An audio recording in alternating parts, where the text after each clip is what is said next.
It's time for Healing Utah, a program dedicated to helping Utahns heal from addictions to drugs, alcohol, pornography, and other addictions. Your host is Abby Bonnell, along with the co-founder and CEO of Utah Addiction Centers, Jeremy Boberg. Jeremy, always a pleasure to have you on the show. You know, we're going to talk about e-cigarettes, tobacco use, and youth. This is the most commonly used form of tobacco now among youth in America, overtaking tobacco. According to the U.S. Surgeon General in a report just released, e-cigarette use among high schoolers increased. I couldn't believe this statistic. I actually had to reread it. 900% in a 4-year period through 2015. You're seeing this firsthand, and what happens? It can lead in so many different directions from here. Absolutely. And, you know, the scary thing is we are seeing it firsthand. Not only because we treat typically 18 and older at Utah Addiction Centers. We're seeing it in the adult population as well. And the common mentality is, well, it's safe. And I think that's one thing that I'd like to address on today's show is, okay, let's talk about how safe it really is. Because if you think about it, that the Surgeon General's warning and the statistic that we are now 900% more use in e-cigarette, that's problematic. And what we're seeing professionally is that the vaping, or also known as e-cigarettes, using this chemical is a way of getting rid of a lot of the carcinogens that are typical with a normal cigarette, tobacco cigarette. But the problem is they're also hooking them in. They're addicting them. And so I want to describe a little bit of how the kids are becoming addicted to tobacco-related products using vaping or e-cigarettes. And right off the bat, let's just say they make it very attractive to a young taste bud because they come in all of these different flavors. Like 700 different flavors. Right. And really tempting tastes, you know, sweet things as well. So they're marketing it to, for example, cotton candy, bubblegum flavors, cherry flavors. Really? These are more flavors that children typically enjoy. And you want to know why we have a 900% spike. And what's in it? What's in those chemicals? Is it being regulated by the FDA? Exactly. Right now, they're starting to they're beginning to regulate some of this. They do know that some of the chemicals that are causing the burning of the vapor are carcinogenic. Are they as carcinogenic as tobacco-related cigarettes? Absolutely not. And that they're still carcinogenic. They're also seeing that 50% of youth 18 and younger who are vaping are also co-occurring or co-using tobacco-related cigarettes. So if you know, you can say all you want that, well, I'm just doing it because it's safer. Well, 50% of them are still using tobacco-related products. What's fascinating even more so is all across the board, all drugs and alcohol, we're down this year. Our statistics, our numbers are down this year, with the exception of the boom in e-cigarettes. We're causing our children, our youth, to become nicotine dependent, and we're also damaging the neurochemistry of their brains. And that's the critical part there. Nicotine damages the developing brain and leads to addiction, and certainly with these chemicals, not knowing the derivatives of all of them, nobody really knows what's in it. You never quite know. The advertising is also very slick too. Remember cigarettes when it was all acceptable in the 50s, before I was born, thank you. But how it lured people in, that it was totally safe. Same thing really with e-cigarettes. And I think the government now is wanting to take a closer look at that and see if that's fair. Absolutely. You know, we went tobacco-free as a professional. We went back tobacco-free back in 2004. In my treatment center, we're tobacco-free. We see it as an addictive substance. We're also nicotine-free, with the exception of those who are coming off. We're happy to provide like a nicotine patch and do a taper that is medically appropriate to help the person come off, because we know that nicotine is one of the most addictive substances known to man. And if you look at the statistics just in death, last year over 400,800 deaths that were tobacco related. And if you look at the statistics, we're putting more concentration on gun control. What was it? My statistic for that was 73 deaths last year, 10 of which were police justified shootings. So you're looking, just under 100 deaths related to gun control here just in Utah, versus nationwide over 600,800. There's a problem. E-cigarettes are just very acceptable to youth, though. I mean, very young. We're talking 8th, 10th, 12th grades are starting to be introduced to them. Right, and that's one thing we've got to look at is we call it neuroplasticity. It's how the brain is able to adapt and change based on our physical, our emotional, our wellness, and the human brain doesn't stop changing. The cortex doesn't stop growing until about the age of 25, 26. So if you're putting a 12-year-old, 13-year-old, 15-year-old, 18-year-old, and they're regularly smoking or ingesting a chemical into their brain, it does change the neurochemistry of the brain. It makes them more susceptible to be addictive, to be compulsive, to seek external means of self-regulation rather than using internal regulation.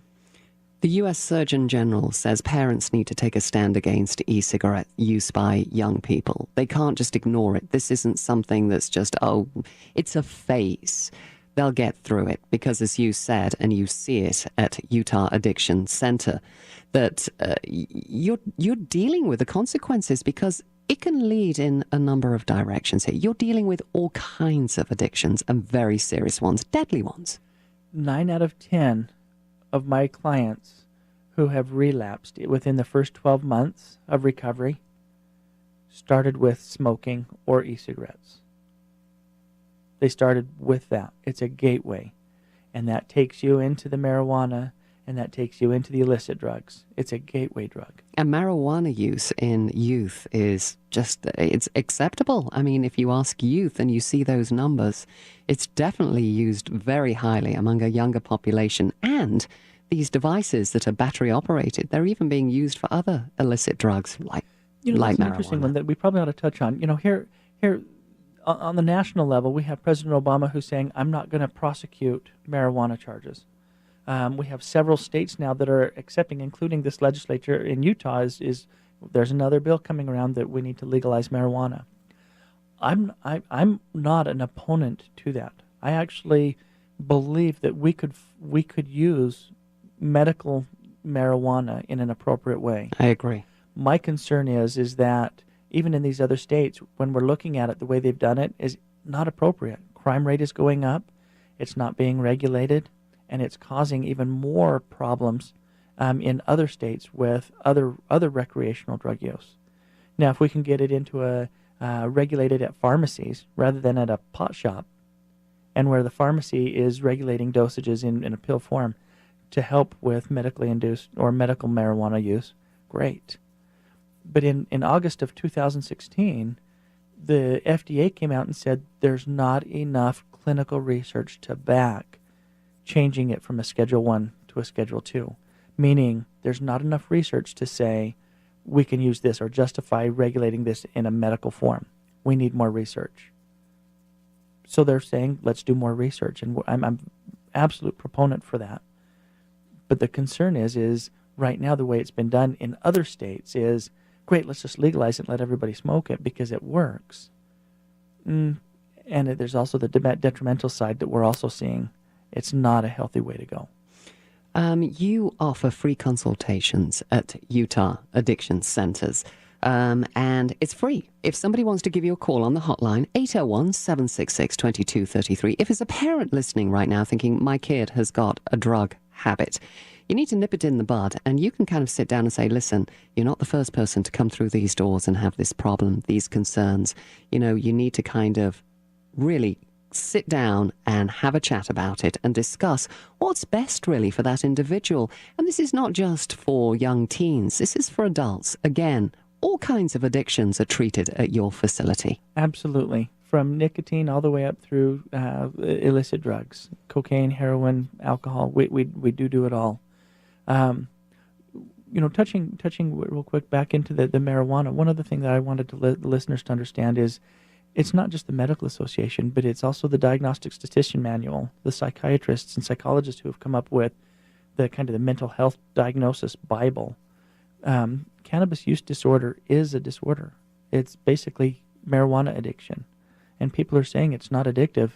I can tell you over the 16 years that I've been a professional, I've treated several people who have come in because they're addicted to cannabis. They're addicted to tobacco. And we're starting to see now people coming in because they're addicted to e-cigarettes. They need to give you a call. That hotline number, 801-766-2233, is UtahAddictionCenters.com. Also, you can send questions directly to Jeremy at HealingUtah.com. Again, free consultation. First up, every single plan is tailor-made for each individual's issues.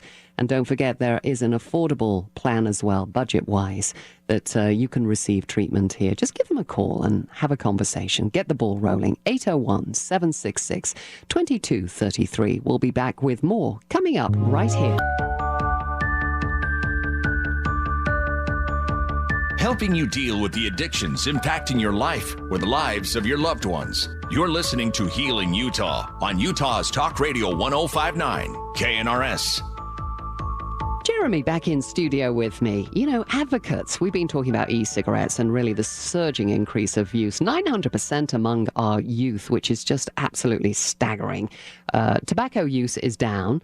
E-cigarettes are surging. We're still not sure about all of the chemical derivatives inside these substances. They're often masked with all kinds of very sweet, nice tastes that are very attractive to young taste buds. Advocates, though, from the Vapor Electronic Association claim they're far less harmful than cigarettes. It's actually helping to wean adults off tobacco, maybe teens too, who started with cigarettes and kind of prefer the taste and the smell and all of the consequences of using e-cigarettes. Jeremy, what's your response to that? As I was reading one of the latest Surgeon General's reports, Ray Story, who is the president of the Tobacco Vapor Electronic Cigarette Association, discussed that weaning off of tobacco cigarettes to e-cigarettes is comparable to an alcoholic who drinks a gallon of vodka a day to switching to a gallon of beer a day. And as a professional, I'm going to tell you, both will kill you. Long term, no question. Right. Repeated use. Is vodka more potent than beer? Absolutely. But if you're drinking a gallon of beer a day, and if that's what he's comparing it to, and that's what the research is showing us, especially with our youth, guess what? Is the e-cigarettes going to kill not as much as the tobacco? I'll be first to stand in the line and say e-cigarettes will not kill as many people as the tobacco. But the e-cigarettes, the vaping, will addict more people than the tobacco. It's a generational thing, they're saying. We're seeing the statistics. The numbers are in. It's part of it, I think, is generational. It's acceptable. We're seeing more youth now seeing that it's acceptable and it's kind of the cool thing. And, hey, it's not dangerous. But it is. Because it is what is neurochemically. And what I tried to explain last segment was that neurochemically, these children are becoming addicted to a chemical that, may not kill them. But because they become addicted, they're going to have cross-addictive behavior patterns as they grow older. They're going to be more susceptible to get into marijuana. They're going to be more susceptible to alcoholism. They're going to be more susceptible to painkillers and heroin addictions. And as they start going down that path of learning to self-medicate, nicotine is the most addictive substance that we know to mankind. You say over at your facility, Utah Addiction Centers in Eagle Mountain, where it's both residential and outpatient, you have years of experience as a clinical therapist dealing all kinds of addictions.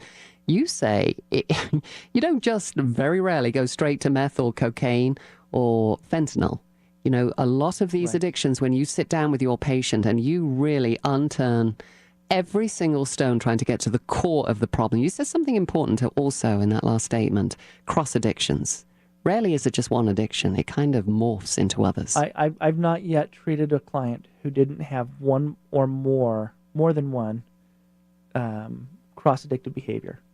The problem is they come in and they come in to be treated for alcoholism, and they've got what we call cross-addictive or co-occurring. They're also addicted to nicotine. They're also addicted to pornography or gambling or compulsive attachments, or they're a rageaholic. There's multiple cross-addictive behavior patterns that are going on, and that's why we need a professional, somebody who knows what to look for, who knows the right questions to ask, and the skills to teach to help the client overcome that. And that's what you do with your program. It's all tailor-made. You'll meet with the client. By the way, you can get a free consultation if you have a loved one who's struggling, or if it's you right now. You can sit down with Jeremy or one of his team over at Utah Addiction Centers and have a free consultation. They're going to ask you some tricky, hard questions, but if you want to get back on the right track, this is the way to do it. That hotline number is 801-766-2233. And again, you have all kinds of affordable plans. I know everybody says, well, that's going to be spendy, Jeremy. I don't think I can afford that. We have all forms of plans, whether it's partial scholarships, insurance, self-pay, or even just referring them to a county-funded program. There's ways and there's means, avenues to get help. You've seen remarkable outcomes too, Jeremy. We have. It's heartbreaking because one of the campaigns, tobaccofreekids.org, talks about that their statistic is 39,000 children who are currently using, teenagers who are currently vaping and using tobacco, will die as a result of that tobacco or the nicotine. We do see results. We do see people get help. They just have to be willing to make a change. They have to be willing to ask, or their loved ones have to be willing to intervene and ask for help. And you make sure that a whole family is included. You have parents who come with their teens. It's not them necessarily acting out and going through a phase. This could be the start of something incredibly serious. And that's part of the holistic approach, is you have to treat all of it. You have to treat the spouse, the partner, the children, the loved ones who are going to be in this person's life. You have to treat the spirituality, the medical, the well-being. You have to go for a holistic approach in treatment. Okay, when does somebody need residential and outpatient if it's a severe addiction? Great question. We usually recommend first time in treatment, don't spend as much. Outpatient is fine. But when you see that outpatient is not working, then it's time to escalate it and up the ante, or the severity of the behaviors. If the severity of the behaviors, there's a threat to themselves or someone else, we need to go in. Give them a call. Utah Addiction Centers. That hotline, 801-766-2233. That's healingutah.com. Thank you, Jeremy, for joining me on Healing Utah.